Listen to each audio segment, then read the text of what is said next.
Hey guys, welcome. The Avodah Yophi here, giving you a review on the new Super Mario Brothers movie. Now, I grew up as a fan of the Super Mario Brothers video games. I don't play them so much today, but my children do enjoy sometimes video games. So, Super Mario Brothers came out. My kids obviously want to see it, but I'm also a Christian, and I value what goes into my kids' heads. Do I see this movie? Let me tell you. I am aware that many movies these days and many things in general not only not support Christ, but a lot of things flat out go against Christ. So we have to be very careful of what we are going to support. However, I can tell you this movie is not something that I would shy away from. That's right, I would give this 2 thumbs up.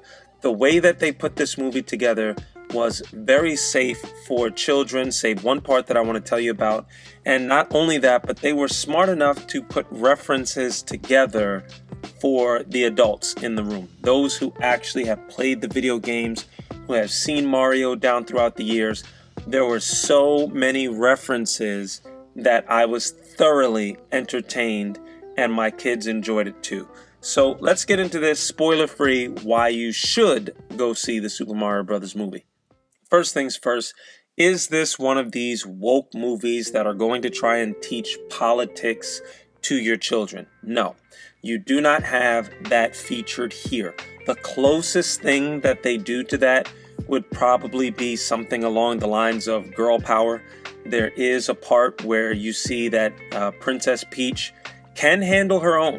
And that's not to say that they're agreeing with the whole feminism thing that's going on nowadays where you don't need a man and all of these things that they're doing. They do not press that upon your kids in this. However, Peach is not seen as incompetent either, which I think is brilliant because if you play the games, Princess Peach can pretty much do anything that Mario does as well. However, at the end of the day, Mario and Luigi are the heroes here. In fact, the plot is very generic. It's very simple. They were very safe not to push any political buttons with this. Not a big fan of Bowser trying to marry Peach, but they do it in a comical way to where Bowser wants to marry Peach, and even his own subjects are like, but she hates you, so they made it kind of cute and things like that, but it's not something that I would say you would have to explain to your children on the way home, because if they play Super Mario, they know that Bowser tried to pull this in Super Mario Odyssey, and there's just references to that. And if we're going to continue with parts that we're pretty leery about, there is one part of this movie that I actually flat out do not approve of. In the beginning, and I'm not trying to be spoilerish, but in the beginning there is a portion where Luigi does end up in Bowser's castle to get captured. And in this portion, for about maybe 5 minutes, probably less, it is very, I'm not going to say graphic, but even my daughter covered her face. They showed you dry bones and Luigi was terrified, and they were showing these things. And it was pretty scary. The way that it was, you wouldn't see it in a Mario game. In a Mario game, they make everything kind of cute and cuddly, and even the dry bones, all it is you step on them and things like this. But it went kind of in the scary movie route with that, and my daughter covered her face. It just wasn't the best of times. We had to cheer her up right afterwards, and she forgot that it existed like 2 minutes after the scene was done. But I would say that part was a little difficult for kids, okay? When you're talking about kids from ages 3 maybe to 7 or 8, they might not adjust to that as much. And it was only 5 minutes.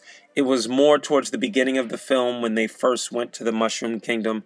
So it's not something that the whole movie fringes upon, but beware, there is one scene that I believe that they could have done better. As far as everything good, I already said, they had a generic plot, something that could have been written into any movie.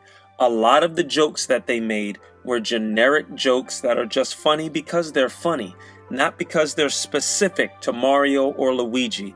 There was very funny parts with Donkey Kong. There were funny parts with the Mario Kart things. They made references to every video game. Within the first 5 minutes, they did the Super Mario Brothers rap, right, from the 1989 Super Mario Brothers Super Show, and it was a joke. They had references to everything. As a matter of fact, Charles Martinet, the voice of Mario, actually had a cameo where he played somebody who was literally playing the arcade game Jumpman, and he's just like, woohoo, like he normally does. So if you actually play Mario games, you would catch that there are so many references throughout this movie that it keeps you entertained, and your children will be able to be entertained because it's funny and they have a safe plot and everything ends up good in the end. So they played it safe. Would I rate this better than the Sonic the Hedgehog movie? I actually would. And this is coming from somebody who plays Sonic the Hedgehog. I would rate the Super Mario Brothers movie better than Sonic the Hedgehog. Only because they played it safe. There was no bad language in here. There weren't references to anything sexual going on. Nintendo was wise with this. They actually put the music from the games in there so that no one would get bored throughout their movie. So can I see this movie? I would give this movie a thumbs up for people who want to take their kids to a safe movie. Super Mario Brothers, good job. Go see it, and I'll see you on the next review. Thank you for watching.